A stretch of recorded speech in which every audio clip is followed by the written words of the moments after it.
I inquired about my daughter's wedding plans, only for her to inform me. It was last month, Arthur. I kept it small for the people who are central to my life. I brought it up with my wife, Genevieve, and she replied, "The celebration was intimate. The family agreed your attendance wasn't necessary." I managed a calm smile and walked away. What transpired after that was entirely unforeseen. I will recount the entire story. But first, allow me a moment to thank you for your unwavering viewership. It means the world to our team. If you appreciate the narratives we bring to you, please consider subscribing to this channel. We'd also love it if you left a comment telling us which city you're watching from. We might just feature you in our next video. Today's special mention goes to Maria Flores from Madrid. We're thrilled you enjoy our content. Now, let's delve into the story. I always saw myself as the kind of man who left an indelible mark. Not because I was loud or paraded through life with arrogance, but because I was present. I was there for the failed model rockets, the complex physics homework, the science fairs where she would always scan the crowd for my face before every presentation. Her name was Alara, and she was my only child, my life's greatest project, and the sole reason I pushed myself until my vision blurred and my hands cramped over blueprints. I founded my architectural firm, Vanguard Designs, with the vision that she'd one day take the helm, not as a privilege of birth, but as a legacy we'd craft together. She was an intern at 16, shadowing me by 17, and by 23, she was a junior project manager on a clear path to partnership. Or so I believed. I thought I was raising a collaborator, not a stranger wearing a familiar face.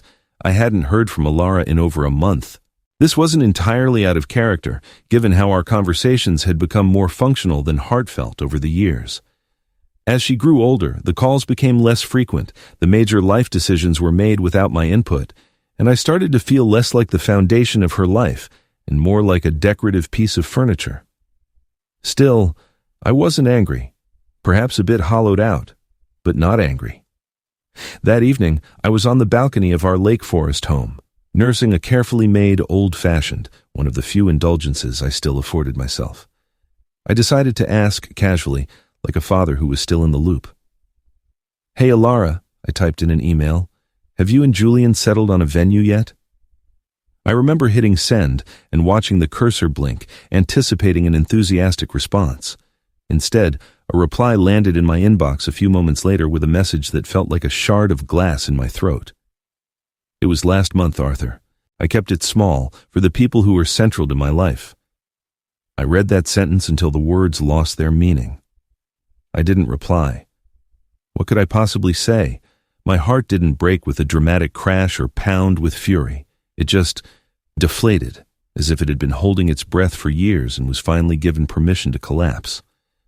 I sat there, laptop still open, the single large ice cube in my glass melting into a pool of amber liquid.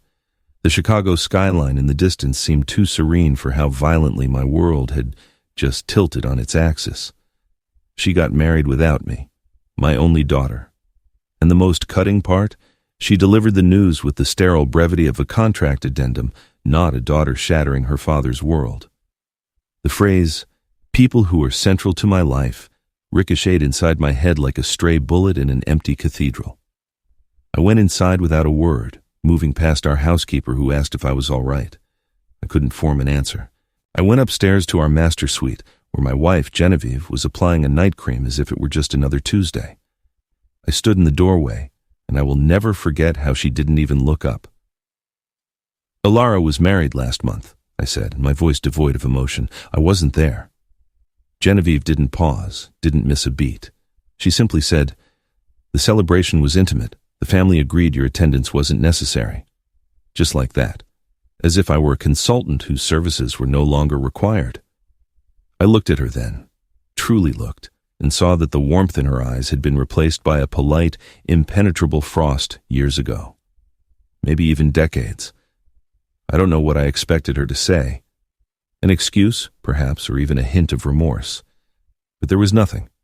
Only the clinical detachment of someone who had emotionally moved out long ago but forgot to forward their mail. I smiled. That's the detail that seems to shock people most when I recount this.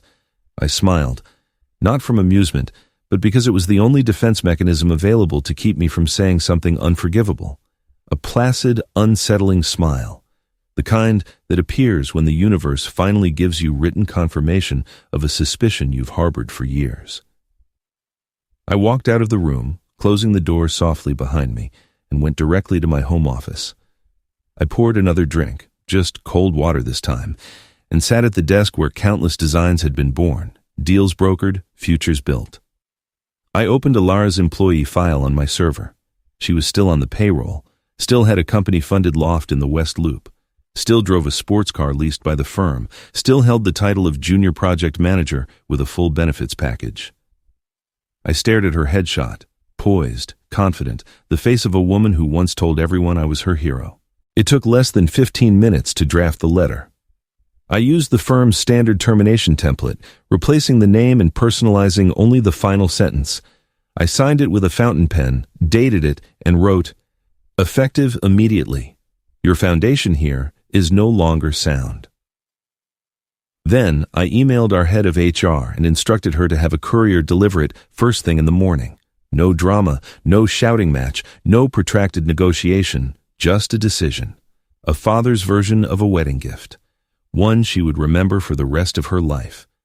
I went to bed early that night and slept more soundly than I had in years. Maybe it was the relief of letting go of an illusion.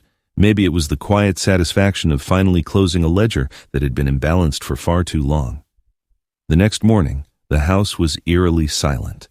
Genevieve didn't come down for coffee. She must have sensed what I had done. I didn't care. I sat at the kitchen island, sipping my espresso, and waited for the phone to ring. It didn't, not right away. But when it did, it was Alara. Her voice was a tremor, caught somewhere between outrage and utter disbelief. "You terminated my employment?" she seethed. "You took everything away?" I didn't argue. I didn't raise my voice. I simply said, "You invited the people who are central to your life." I concluded I didn't make the cut. There was a stunned silence, then the line went dead. There was a time when Alara would run into my arms as if I were the axis her world spun on. She couldn't wait to show me her latest drawing, her ideas, the miniature cities she was building with blocks. Back then, I wasn't just her father. I was her North Star. Every choice she made was weighed against my approval. Every achievement was a shared victory. When she was 12, for Father's Day, she gave me a small wooden skyscraper she'd carved herself in a summer woodshop class. The inscription on the bottom read, "To my hero, the best builder." I still have it. It sits in the back of my office credenza, behind stacks of zoning permits and client portfolios. I don't look at it anymore. Somewhere on the journey, I ceased being her hero and became an obstacle. Too demanding, too old school, too disconnected from her reality. At least, that's what I overheard her tell her then-boyfriend Julian. I was walking past her room, and she didn't realize I was home. She laughed as she said it, too, as if the man who designed her future was nothing more than a punchline. I used to rationalize it. I told myself it was just a phase, a youthful rebellion, or the influence of her social circle. My wife, Genevieve in particular, had a subtle but potent way of positioning herself as the emotional arbiter in Alara's life. I provided the structure, the funding, the foundation, but her mother was the confidant, the emotional anchor, the one who soothed and whispered and, over time, reframed the narrative. I'd hear them behind closed doors, murmuring about how I was too rigid, or didn't understand, or was always at the firm. It's true, I worked with a singular focus, but it was never to escape them. It was for them. Every late night, every missed holiday, every contract won with sheer grit was so Alara would never have to know the struggle I did. So she'd never feel the kind of insecurity I carried from a childhood spent in poverty, watching my own father sink under the weight of his failures. I remember when Alara came to me during her second year of university and said she wanted to join the firm. I was so proud I nearly dropped my coffee. I created a position for her, assigned her a senior mentor, and explicitly told my partners not to give her special treatment. She earns her place, I said, and for a while, she did. She was brilliant, intuitive, hungry. But then, a shift occurred. She started leveraging my name more than her own talent, delegating tasks she should have handled, sighing impatiently at junior staff, and carrying herself with the air of an heiress among the hired help. I pulled her aside once and told her, "Alara, you don't get a pass because you're my daughter. Respect in this building is earned, not inherited." She did not take it well. From that day, a chasm opened between us, quiet at first, then deafening in its silence. I thought we could bridge it. Families do. I believed love was elastic, that even when stretched it wouldn't snap. The wedding proved me wrong. When I confronted Genevieve that night and she said, "The family agreed your attendance wasn't necessary," I understood just how isolated I'd become within my own home. Who was this family, exactly? Her sisters? Her mother? Alara's new in-laws? Apparently, it included everyone but me. I wasn't even a topic of discussion. They had planned the ceremony, sent the invitations, posed for photos, raised glasses in toasts, and started a new chapter, all without the man who had authored her first one. And the way Alara had phrased it, "people who are central to my life," wasn't just cold. It was deliberate, as if she'd been waiting for me to ask so she could deploy the perfect wounding response. That kind of malice isn't spontaneous. It's nurtured, cultivated, and encouraged by those who stand to gain from your diminishment. I sat alone that night, thinking of every dollar I'd invested, every connection I'd brokered, every sleepless night I'd endured to give her the life from which she so effortlessly erased me. And I knew, with a terrible, liberating clarity, that I was done playing the fool. When the termination letter was delivered, I anticipated a storm. What I got was a vacuum. At first, then bewilderment, then a tidal wave of fury. Alara called the house 5 times that day. I let every call go to voicemail. The message she left was raw, unfiltered, a symphony of disbelief and entitlement. "You can't do this to me. This is my life, my career, my home," she shrieked. There was no apology, no hint of remorse, just pure outrage at the inconvenience of facing a consequence. I listened to the message twice, not because I was wavering, but because I wanted to commit to memory the sound of her privilege finally hitting a wall. She thought she was untouchable. She assumed I'd fold, apologize, and offer her an even better deal. She didn't realize I had already buried the father she thought she could manipulate. By the end of the week, everything had been systematically revoked. The white convertible was repossessed from the street. The key fob to her loft was deactivated. Even her corporate card was declined at some Michelin-starred restaurant in Fulton Market. She was suddenly just another person on the outside of the skyscraper, watching the city lights go on without her. Her husband, Julian, a charming and impeccably dressed investment banker, lasted another 2 months. I heard through a mutual acquaintance that he walked out after realizing her name no longer opened doors. No connections, no trust fund, no future partnership, just the rubble of what used to be. The prenuptial agreement they signed, ironically at my firm insistence, left her with nothing. The irony was not lost on me. The man she married for love had married her for my legacy, and when the legacy was rescinded, so was he. I tried to warn her once, but she said I was just being cynical, that I couldn't accept her choosing someone who wasn't molded in my image.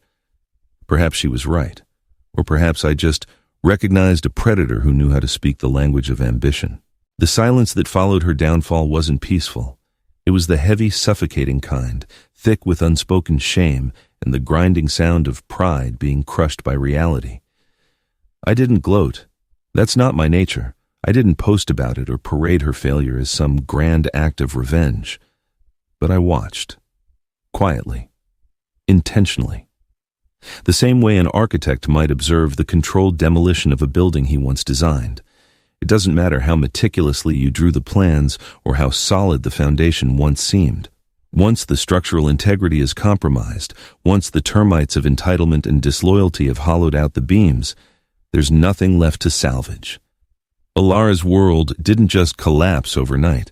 It was dismantled piece by piece, beginning with a signature on a letter and ending with the echo of her own choices. It started with the loft, a stunning open-concept space with floor-to-ceiling windows she never cleaned, furnished with pieces she didn't choose, in a building where the concierge knew her name only because my firm paid the bills.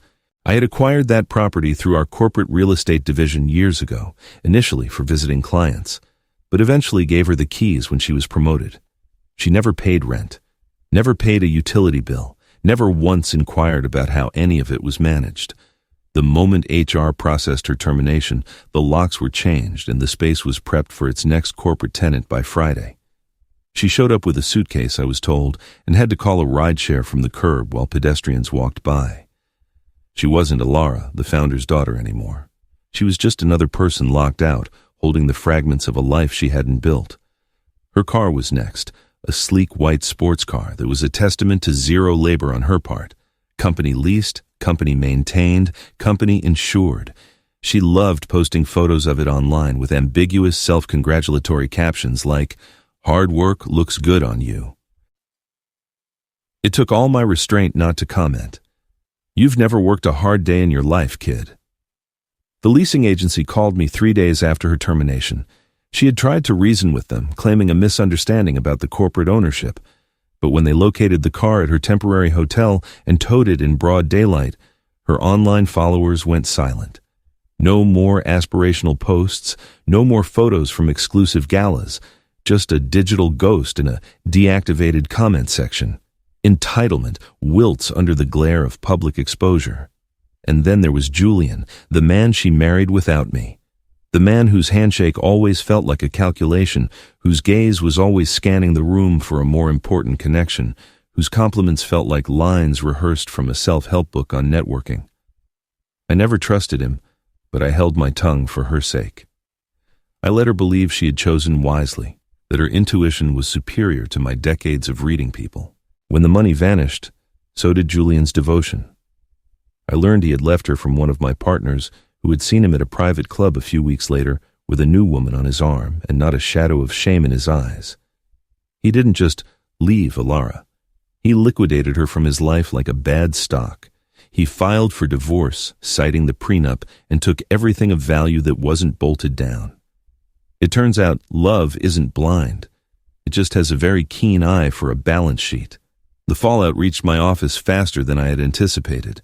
Muted conversations in the elevator, probing questions from board members, even a few emails from old family friends asking if I was doing okay. That part was almost comical, as if I were the one who had been abandoned, as if I were the one in need of pity. I didn't reply to any of them. I owed no one an explanation, but it was clear the fault lines in our family were now a matter of public record. People adore a good scandal, especially one that involves wealth, family, and betrayal. My wife, Genevieve, for her part, remained silent. We hadn't exchanged more than a few perfunctory sentences since the night I'd asked about the wedding. She moved through the house like a phantom, quiet and insubstantial, as if waiting for her own fate to be decided. And perhaps she was. Perhaps she knew, on some level, that the empire we had built was restructuring itself, and her role had been written out. One afternoon, about 3 weeks after the termination, one of our longtime custodians, Mr. Chen, stopped me in the hallway. A gentleman with kind eyes and a quiet demeanor, Mr. Chen had been with the firm since its early days. He said, "Mr. Vance, I hope I am not out of line, but your daughter, she was crying in the parking garage last night. She sat in her old parking spot for an hour, just sitting there." I nodded. That was all. I didn't say thank you or ask what happened or how she looked. I just nodded. The image, however, lingered with me. Alara, once so poised, so certain of her place in the world, reduced to a solitary figure in the shadows of a life that was no longer hers. I took no pleasure in it, but I didn't rush to offer comfort either. She had to feel the full crushing weight of what she had discarded. Without that, there is no lesson. There is only repetition. A few days later, she came home, not for dinner, not for a reconciliation. She didn't even approach the front door at first. I saw her through the large window in my office, sitting on the edge of a stone planter near the driveway, wringing her hands and staring at the manicured lawn. She looked thinner, or perhaps just weary in a way I had never seen before. Eventually, I opened the front door. I didn't say a word, just stood there and waited. She looked up, her eyes puffy and red, her cheeks etched with dried tears. "Dad," she whispered, her voice raspy. "I'm sorry. I ruined everything." I didn't speak right away. I just studied her face, not the polished executive or the society bride, just my daughter, broken, frightened, humbled, and for the first time in years, I saw the little girl who used to run into my arms. I didn't move. I just stood in the doorway, staring at her, and I made sure the silence stretched long enough for her to feel its weight. Not out of cruelty, but because silence has a way of stripping away the pretense. When words are gone, when there's no performance left, all that remains is what is real. And what was real in that moment was the chasm between us. Not physical, not even entirely emotional. It was the chasm of profound disappointment, mine in her and hers in herself. Alara didn't ask to come inside. She just sat there on the stone planter, wringing her hands like a child trying to bargain her way out of trouble. I remember thinking how foreign she looked, stripped of all her armor. No designer handbag, no curated expression, no illusion of being in control. Just raw, broken humanity and eyes that had finally seen what the world looks like when it's not propped up by someone else's name. I eventually stepped aside, still not speaking, just moving to grant her entry. She stood up slowly, her shoulders slumped as if the burden of her own pride had finally become too heavy to bear. Inside, the house felt colder than usual. Maybe it was the autumn air, or maybe it was the unspoken acknowledgement that we were no longer the same people. She perched on the edge of a living room armchair, like a visitor in a stranger's home. I remained standing, my arms crossed, not out of anger, but because I needed to maintain a barrier. If I sat down, if I softened my posture too soon, the entire lesson would dissolve into pity. And pity was not what she needed. "Say what you came here to say," I told her, my voice level but firm. She swallowed hard, then met my gaze with those red-rimmed eyes. "I'm sorry," she began. I thought I didn't need you." I don't think she fully grasped the weight of that admission. I didn't need you. It echoed louder than the wedding snub, louder than the years of silence that had grown between us. That statement wasn't about independence or becoming an adult. It was about arrogance, the kind of profound arrogance that is born from being given too much, too soon, without ever understanding the cost. I let her words hang in the air for a moment, then finally exhaled. "You didn't need me," I repeated slowly, "until the man you chose walked out the second the company credit card stopped working." That landed. She flinched as if I'd struck her. Good. She needed to feel the impact. This wasn't just about being excluded from a wedding or her termination from the firm. This was about instilling a sense of accountability that no one else in her life had ever dared to enforce. Not her mother, not her friends, and certainly not Julian. "I understand now," she said quietly. "I understand what I took for granted." Her voice cracked, and for a fleeting second, I saw a flicker of the girl she used to be. The girl who once sat on my lap and asked me how to design a building that could touch the clouds. "You gave me everything, and I treated you like a bank account with a heartbeat." I didn't disagree. I didn't offer a warm embrace or a comforting smile. That could come later, perhaps, but not now. Now was for drawing a line in the sand. "I forgive you, Alara," I said. Her head snapped up, her expression one of shock. "I do. But forgiveness does not mean restoration. You lost the privileges you once had. The firm, the trust fund, the access. They're gone." Her lips trembled. "I know," she whispered.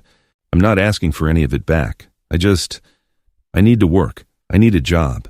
I need to earn something. For myself." I nodded slowly. "If you want to come back to Vanguard Designs, you can. But you'll start where everyone else does. In the basement, organizing the material library. No office, no perks, no fast track. You'll wear a temporary badge, you'll run blueprints, and you'll report to a manager half your age who doesn't care who your father is." She blinked hard, fighting back fresh tears. "I'll take it," she said without hesitation. "I'll take anything." I saw the resolve in her eyes. It wasn't elegant or noble. It was born of desperation. But desperation has a way of purifying the soul. For the first time in years, I believed she actually wanted to work. Not to climb, not to be seen, not to impress, but simply to do. I turned away then, not because the conversation was over, but because I needed a moment. Behind my back, my hand trembled slightly. The weight of being a parent never truly leaves you. You can raise them, protect them, build entire worlds for them. But at some point, you have to be willing to let them fall so they can learn how to get back up. She stood to leave, sensing our talk had concluded. As she walked past me, she paused, her voice barely a whisper. "Thank you, Dad, for giving me another chance." I didn't answer right away. I glanced at the small wooden skyscraper still sitting in my credenza, the one that said, "My Hero." I picked it up, held it for a moment, then placed it back down. "This isn't a second chance, Alara," I finally said. "It's your first real one." She didn't respond, just nodded and left. The heavy front door clicked shut behind her, and I stood there, alone in the silence. Genevieve never came downstairs. She didn't ask how it went. She didn't care. Or maybe she simply didn't know how to face the reality that the world she had co-created through whispers and quiet manipulations was finally crumbling around her. Either way, it no longer mattered. I wasn't doing this for her. I was doing it for me. And maybe, just maybe, for the daughter I thought I had lost. Alara started back at the firm 2 weeks later. There was no announcement, no welcome orientation, no fanfare. She arrived at 8:57 a.m. in practical trousers and a simple blouse that looked like they belonged to someone else. Her badge had a red stripe across the bottom, marking her as a temporary contractor. She clocked in like every other new hire, found her assigned workstation in a shared space in the basement archives, and began the task of cataloging architectural material samples. It was tedious, mind-numbing, unglamorous work, the kind that demanded meticulous attention to detail but offered zero visibility. It was perfect. She was no longer in a position of influence. She had no assistant, no expense account, no authority. The only nameplate on her desk was a sticky note she had written herself in black marker. And still, she showed up. Every day there were whispers, of course. Office gossip travels faster than light. People had read the articles, seen the social media threads speculating about the fall of the Vanguard princess. A few employees gave her sympathetic looks in the break room. Others avoided her entirely, uncertain of the protocol. Was she still royalty, or was she an outcast? I said nothing to my senior partners, no memos, no quiet reassurances. I wanted her to find her footing without my name acting as a safety net. Her direct supervisor, a sharp woman in her 30s named Anya Sharma, treated her like any other contractor. No coddling, but no malice either, just clear expectations. And Alara, to her credit, met them. She didn't complain when assigned menial tasks or when asked to stay late to help prepare for a client presentation. If she was upset, she kept it to herself. No one saw her cry, no one heard her vent, but I knew it was hard. I'd been there myself once. I passed her once in the hallway, near the large format printers on the ground floor. She looked up when she saw me, instinctively adjusting her posture, a reflex from a childhood spent trying to please me. I didn't stop. I just gave her a brief, almost imperceptible nod. That was it. No words, no warmth. She didn't try to catch my eye or plead for acknowledgement. She just nodded back, as if she understood the new terms of our engagement. Later that day, I found a post-it note on my office door. It read, "Thank you for letting me try." There was no signature, but I knew the handwriting. I left it there. I didn't take it down or reply. I just left it, stuck to the dark wood like a small flag being planted in new territory. The first month was difficult. She made mistakes, mislabeled a shipment of Italian marble samples, forgot to confirm a blueprint delivery, filed a batch of invoices incorrectly. Each error was met with a standard corrective action, documented just as it would be for any other employee. No special treatment, no leniency. And she didn't push back. She signed every form, attended every coaching session, and asked for feedback with the hunger of someone who desperately wanted to learn, not to impress. I heard through HR that she had started bringing her lunch from home and eating alone at her desk. That bothered me more than I wanted to admit, not because she was lonely, but because I could finally see the extent of her isolation. She had spent so long at the top of the social pyramid that now, at the bottom, she didn't know how to connect with anyone. She had burned too many bridges, both personal and professional, and this time I wasn't going to build new ones for her. One afternoon, I was in the lobby when I overheard two interns talking about her. Their tone was mocking. Can you imagine? Going from that West Loop loft to sorting tile samples in the basement? Tragic. I didn't intervene or reveal my identity, but I made a mental note of their names. That night, I reviewed their work files. They were both mediocre, coasting on their prestigious university names. But Alara's file showed improvement. Her latest performance review was solid. Anya had even noted that Alara had taken the initiative to reorganize the entire digital archive, a massive project no one had wanted to tackle. I didn't praise her. I didn't summon her to my office. I just observed. From the same quiet distance I had once used to protect her, I now used it to assess her, and something inside me began to soften, not completely, not enough to erase the past, but just enough to see a future. 3 months in, she was instrumental in securing a small but meaningful project, a pro bono design for a new community center in a struggling neighborhood. It wasn't a glamorous commission, but she managed it from start to finish, and it came in ahead of schedule and under budget. Anya commended her publicly in the weekly team meeting. I watched the recording later. Alara didn't smile or puff up with pride. She just nodded and went back to taking notes. That, more than anything else, told me she was changing. She wasn't chasing the spotlight anymore. She was building something, quietly, deliberately, and for the first time in a long time, for reasons that had nothing to do with me. That night, I poured myself a drink, one of the good ones, and sat in my study. I didn't make a toast. I didn't call her. But I allowed myself a quiet moment of pride, not in the daughter she used to be, but in the woman she was finally becoming. I caught Genevieve watching me that night from the hallway. She didn't say a word. She hadn't for weeks. The silence between us had become a permanent fixture, cold and brittle. She knew she had lost her influence. Alara wasn't confiding in her anymore, wasn't seeking her advice. The alliance they had forged, one built on exclusion and entitlement, had shattered. And now, in the stillness of our cavernous home, I think we both understood that things would never go back to the way they were.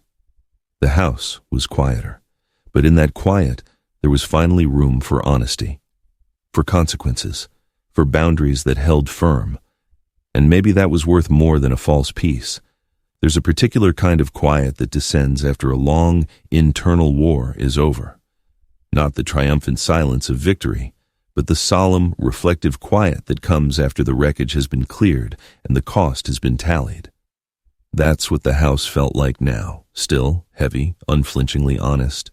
I would sit in my study some evenings, the news on mute, just watching the city lights flicker, while Alara worked late in the basement of the building I once thought she'd command. She never complained. She clocked in, she clocked out, and she filled the margins of her notebooks with sketches and calculations, as if she were a student again. And even though we lived only a 20-minute drive apart, she never asked to come over. In its own way, that was part of her apology. I'd see her occasionally, a fleeting figure through the glass walls of the executive floor, her head down, always focused. She never initiated a conversation, never lingered, and I never called her in. It wasn't about punishment anymore. It was about allowing something new and authentic to grow in the space between us. Our old relationship had been built on illusions, hers of entitlement, mine of control. Now, neither of us had those crutches. All that was left was what we chose to build from the ground up. Some nights I wondered if she hated me for how far I had let her fall. I wondered if she resented me for cutting the safety net and forcing her to find her own footing, bruised and exhausted. But I knew the truth. If I hadn't let her hit rock bottom, she never would have discovered she had the strength to rise on her own. One afternoon, months after she had returned, we ended up in the same elevator. Just the two of us. The polished steel doors slid shut, encasing us in silence. She didn't reach for her phone or pretend to be engrossed in a document. She just looked over and said, "It's been a while." I nodded. It has. We stood there, the floors ticking by in a slow, rhythmic ascent. "I'm learning," she said after a moment, "more than I ever did in that corner office." I looked over at her, searching her expression for any hint of bitterness. There was none. Just a quiet, hard-won acceptance. "That's how it works," I said. "Nothing of value is ever easy." When the elevator doors opened on her floor, she stepped out first. but before the doors could close, she turned back. "Thanks," she said, "for making it hard." Then she disappeared down the hall. I stood there, momentarily stunned by the weight of her words. It wasn't a reconciliation, not in the traditional sense. We hadn't hugged. There were no tears, no grand speeches, but it was something. It was a single strong thread of humility and respect being woven back into a fabric I had thought was torn beyond repair. She never asked for a promotion, never hinted at being moved from the basement, never used our shared history to get ahead. She was rebuilding her reputation in the same building where her name had once been a crown, and this time she was earning it, brick by brick, quietly, persistently. The board members noticed. Anya noticed. Even the interns who used to whisper behind her back had stopped. One of them sent me an anonymous email that simply said, "Alara Vance is tougher than we thought. She's not who we expected." I didn't reply, but I saved the message, not for her, for me. At home, the space between Genevieve and me had become a permanent, unbridgeable canyon. We coexisted in shared rooms like former business partners who no longer had the energy to litigate the terms of their dissolution. We didn't fight. We simply didn't speak. I think that was worse. She watched Alara's slow transformation from a distance, never quite knowing how to re-engage now that the rules had changed. Their dynamic, once so tightly enmeshed, had unraveled under the pressure of reality. Alara wasn't calling her for advice or validation anymore, and the silence between them was more telling than any argument ever could be. I didn't take pleasure in it. I just accepted it. This was the cost of allowing the truth to surface. Not everyone makes it through intact. There was a moment near the end of that year. A small, almost insignificant moment. But it's one I'll never forget. Alara left a binder with a client presentation on the credenza outside my office. She didn't knock. She didn't wait. She just left it there with a post-it note attached. "For the meeting, hope this helps." I reviewed it later that night. It was one of the most insightful, well-researched proposals I had seen in months. Professional, sharp, no extraneous details, just substance. She hadn't even put her name on the title page or in the file's properties. It was as if she no longer cared about getting the credit, only about the contribution. I called Anya the next day. "Promoter," I said, "quietly. No company-wide email, no celebration, just a title change and a pay increase. She's earned it. Alara never brought it up, never asked why, just kept showing up. Same time, same workstation. That's when I knew the change was real. I don't know if we'll ever be what we once were, she and I. Maybe that version of us, the bedtime stories, the shared drafting table, the first site visit when she was 9, is gone for good. But I've come to accept that. What we have now isn't sentimental or easy, but it's solid. It's grounded in a difficult truth. She knows who I am now, and more importantly, she knows who she is when she isn't standing in my shadow. That was the gift I gave her, whether she wanted it or not. And it's the one thing for which I will never apologize. Some fractures are so deep they permanently alter the structure. But sometimes, in the ruins, you can build something far more honest and enduring. Have you ever had to draw a difficult line with someone you love, knowing it might break them but hoping it might also rebuild them? Did it change them, or did it change you? Share your experience in the comments. I read every one. And if this story resonated with you, don't forget to like, share,